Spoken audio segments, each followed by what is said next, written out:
You are listening to Bedtime Dreamy Tales. Please make sure you have smashed that like button and subscribe to our channel for new story. Story title: The Pied Piper of Hamelin. Long ago, the quaint town of Hamelin was a place of charm and beauty. A sparkling river ran through it, and the forests surrounding it were filled with the sweet songs of birds and the fresh scent of pine. The streets were cobbled and the houses colorful, with gardens bursting with flowers. The town was alive with the sounds of children playing and people going about their daily chores. However, the people of Hamelin had grown lazy and careless. They littered the streets, and their once pristine town became a mess of garbage and filth. Mr. Broomhandle, the town's street sweeper, was the only one who tried to keep Hamelin clean. He had been sweeping the streets since his teens, but now his brown hair was turning gray, his back was bent, and his hands were stiff from years of hard work. No matter how much he cleaned, the streets were filthy again by the next day. He tried to warn the townspeople, saying, "Where there's rubbish, there's rats. Mark my words, there's trouble ahead," but they didn't listen. Sure enough, rats soon infested Hamelin. They came in thousands, getting into homes, cupboards, and shelves, eating everything in sight. The town turned into a paradise for rats, and the people were at their wits' end.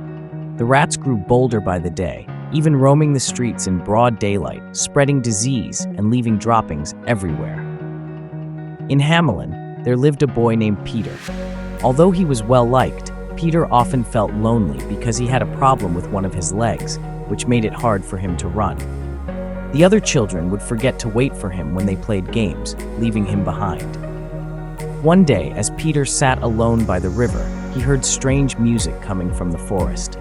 Fascinated, he followed the sound until he came upon a clearing where a tall, thin man dressed in a bright red and yellow coat played a golden pipe. The man wore a pointy red cap with a yellow band and a long red feather. The man, who introduced himself as the Pied Piper, greeted Peter by name. "How do you know my name?" Peter asked, amazed. The piper replied, "I know many things. For example, I know you're unhappy because you can't run as fast as the others. But being last can be a good thing. The other children ran away and missed seeing my magic pipe, but you didn't." The piper played his pipe again, and colorful birds flocked to him from the trees.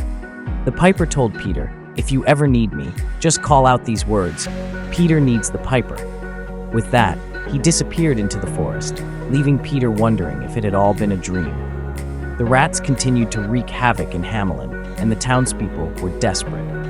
They blamed Mr. Broomhandle at first, but he reminded them, "It's your own fault. Like I said, where there's rubbish, there's rats." They then turned their anger towards the mayor, demanding that he solve the problem.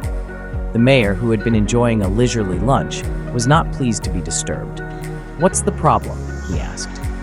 The citizens shouted, "The streets are so filthy we'll end up with the plague."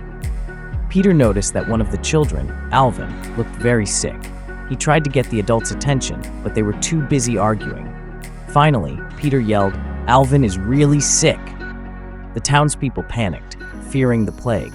They realized they needed a solution fast. Peter spoke up, "I met a man in the woods who might be able to help." Although the mayor dismissed Peter's story, the other children and adults listened. Peter called out, "Peter needs the piper." At first, nothing happened, and Peter felt foolish. But then, the Pied Piper appeared at the end of the street. He walked towards them, his red and yellow cape fluttering behind him. The rats, led by their chief, the Big Cheese, watched the piper warily. The mayor quickly asked the piper how much he would charge to rid Hamelin of the rats. "1,000 guilders," the piper replied. The mayor reluctantly agreed, figuring he'd deal with the payment later. The Big Cheese ordered the rats to block their ears, but he made the mistake of unblocking his own ears while folding his arms. The piper's music reached him, and he couldn't resist. Soon, all the rats were following the piper, who led them to the river. They fell into the water and drowned, leaving Hamelin rat-free.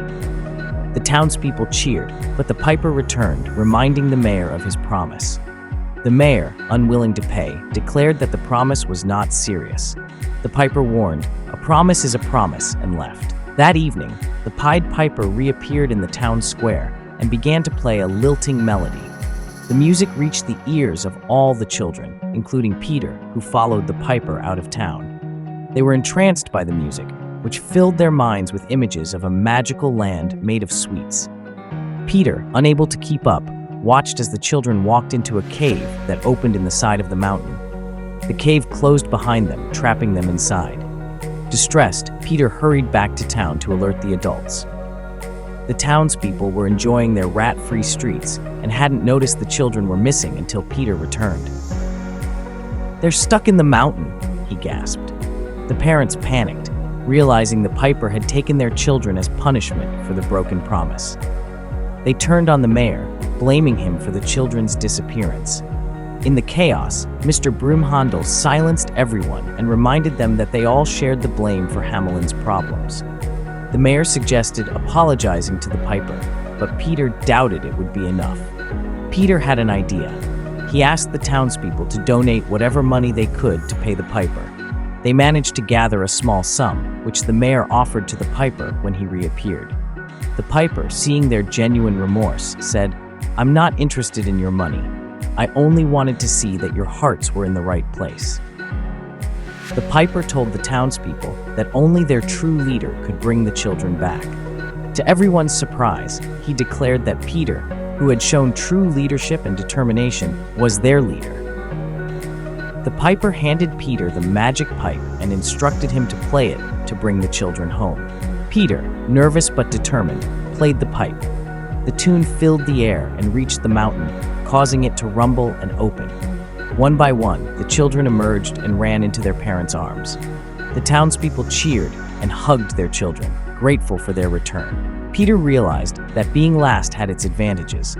The piper explained, "People need leaders who take the time to see what others can't. That's why being last can be a very good thing." The townspeople vowed to keep Hamelin clean and honor their promises from then on. And so, the town of Hamelin was restored to its former beauty, with Peter as their true leader, and the people learned the importance of responsibility and keeping their word. If you like this story, please give this video a like. For more stories, go to bedtimedreamytales.com. See you in the next story.